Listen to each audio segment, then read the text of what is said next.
Hi guys, this is Jonathan here. I'm sitting here with Overpow, who has just finished his second game of this Super Week. This time you had a win.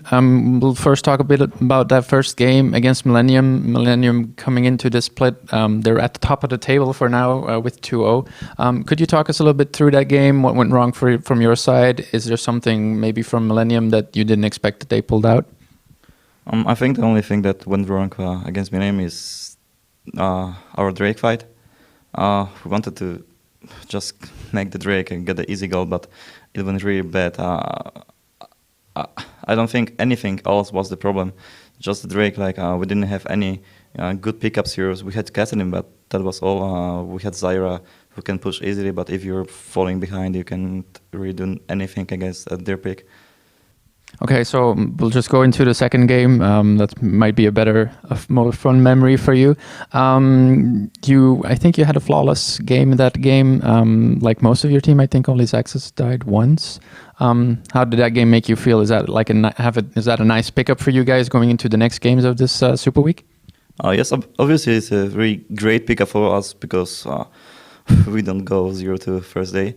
But overall, I think winning against Gambit isn't as good as everyone thinks. I think Gambit is really the weakest team right now in the LCS. So I think that every team that will face Gambit will go 3-1 or either 4-0. So it feels good to win, but not that great as winning against Fnatic or SK, let's say. Would you say that Gambit is really struck from having Alex H going away to Ninjas in Pajamas and having Nick now in the mid lane? Obviously, you played against Nick. How was that? How is that different compared to Alex? I think Nico at Lance is a bit more passive than Alex is. Alex likes to play the assassins like Zeta, Kha'Zix, but Nico likes to play Ziggs and as we seen Nidali. So I think we knew what to expect and we used that against them. Okay, in the game, something that I found interesting, normally we have on the bot lane, you have a 3-man dive or a 4-man dive, maybe, but you managed to pull off a 5-man dive on the bot lane. Is that something that you had in mind coming into this game, or is it something that you've wanted to try before? Well, it happened that Katie had no summers thanks to using my buff as well, so I think it was really easy for us to decide if we want to fight because we knew that they're gonna try to defend the tower with Lee Sin, so we wanted to make them pay for that, and we ended up killing 4, so yeah, it was really good for us. What did you think about the Gragas pick coming out from Gambit? Do you think that it fit their composition, or was it completely wrong, in your opinion, to do that at that time against your composition? Gragas can be annoying, but I think the top 3 supports that are Thresh, Leona, and Zyra, I think now are much better. So we were not surprised, but we kind of thought that they're gonna do something different, picking Gragas into that composition, not just play the 2v2 lane and do as everyone else do, like picking Thresh and normal AD carry. I don't know what to say. It was not much different than playing against, let's say, Thresh. Yeah. Okay. What did you guys do to prepare for the summer split? What did you do in the meantime between spring split, summer split? We had a break for 3 weeks.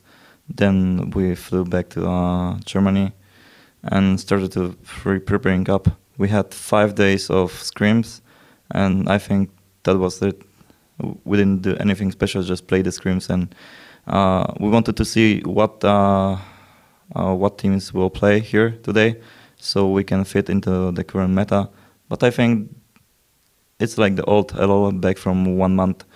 So yeah, we just played scrims, did nothing special. We see a lot of European teams talking about getting an analyst or getting an external coach. I saw on the Facebook page of Roccat that you had sort of a Facebook announcement that you're not changing anything in your roster compared to other teams that are changing stuff. But do you think it might be necessary to get in analysts or a coach to get on a higher level or to compete more in this split? We actually have a coach for 1 split now. It's Veggie, he's Polish as well, and he knows much about the game. So I think it's really important to have someone from the outside to help you think about the games, and just like if you play the game, you think that you did everything good, but if you have a guy outside, he can tell you what did you do wrong or something like this. So I think it's really important not having, I mean, not maybe coach, but someone from outside who can help you decide what was better to do if you lost that game. Okay. Who would be your top 4 in the current in EU LCS? Who would be your top 4 at the end of this split? Fnatic, for sure. Then SK and Alliance. Then I think it's gonna, I don't want to sound cocky, but I think it's gonna be also either Millennium. But from what I have seen now, I think Millennium has a better chance for top 4 than us. Okay. In North America now, we have seen a lot more changes, I think, than in Europe.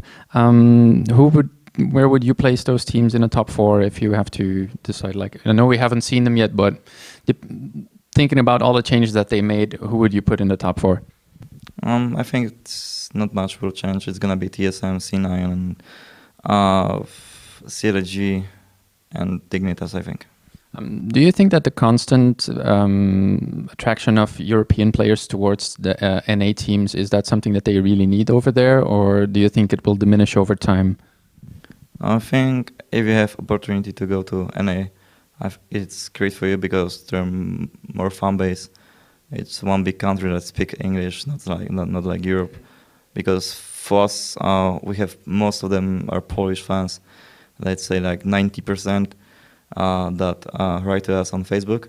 So I think, yeah, if I would go to NA, it would be much better for me than staying in Europe because, yeah, better fan base means you're more famous and you can give more to your fans. Okay. Any last words towards sponsors, towards fans?